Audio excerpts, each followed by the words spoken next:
Olá, boa noite, seja bem-vindo a mais um encontro nosso no 7 a 7.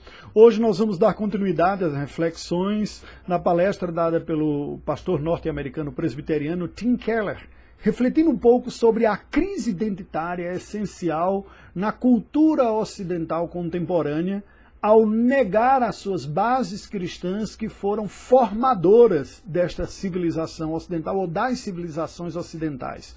Uma crise identitária, mas também de valores, que nos coloca diante de uma contradição profunda, reconhecida por sociólogos e filósofos também. Isto me faz lembrar as palavras do apóstolo Paulo aos Gálatas, apelando àqueles irmãos que numa primeira geração fizeram uma rápida apostasia do conteúdo do Evangelho para uma outra coisa que não foi o Evangelho. Em Gálatas capítulo 3, versículos 1 adiante, nós lemos: Ó Gálatas insensatos, quem vos fascinou a vós outros, ante cujos olhos foi Jesus Cristo exposto como crucificado? Quero apenas saber isto de vós: recebestes o Espírito pelas obras da lei ou pela pregação da fé? Sois assim insensatos que, tendo começado no Espírito, estejais agora vos aperfeiçoando na carne? Terá sido em vão que tantas coisas sofrestes, se na verdade não foram em vão? Aquele, pois, que vos concede o Espírito e que opera milagres entre vós, porventura o faz pelas obras da lei ou pela pregação da fé?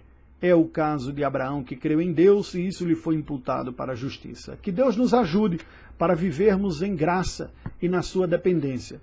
Esta crise de identidade, vivenciada reconhecidamente pela cultura ocidental, consiste em recebermos o legado em alguns aspectos da contribuição do cristianismo, em aspectos sociais e valores humanitários, mas não mais termos a base, o substrato dos valores e da fé que construíram esta sociedade. De uma maneira muito apropriada, Tim Keller aborda esta crise neste trecho do vídeo, como isso leva a civilização ocidental a uma condição extremamente perigosa e insustentável.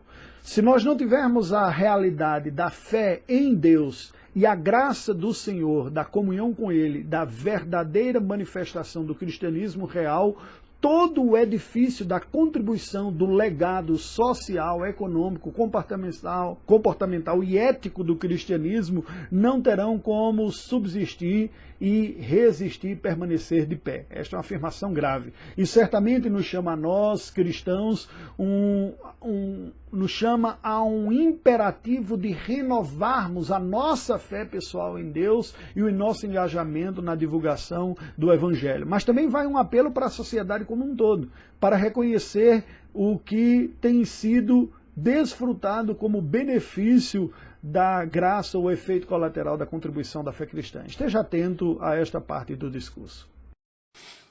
I'd like to talk about one problem that Charles Taylor, the great Canadian philosopher, talks about that I think would give us an example of this. Charles Taylor's great book, Sources of the Self, The Making of Modern Identity. In that book, he talks about what he calls a contradiction at the very heart of modern culture. Interestingly enough, he's following Nietzsche here, completely following Nietzsche. And here's what he says. He says that our modern culture is deeply incoherent over moral value. Because on the one hand, we have the highest moral ideals of any culture in history. We believe in the equality of every single human being. We believe that we should be seeking justice for every class, for every national group, for every race.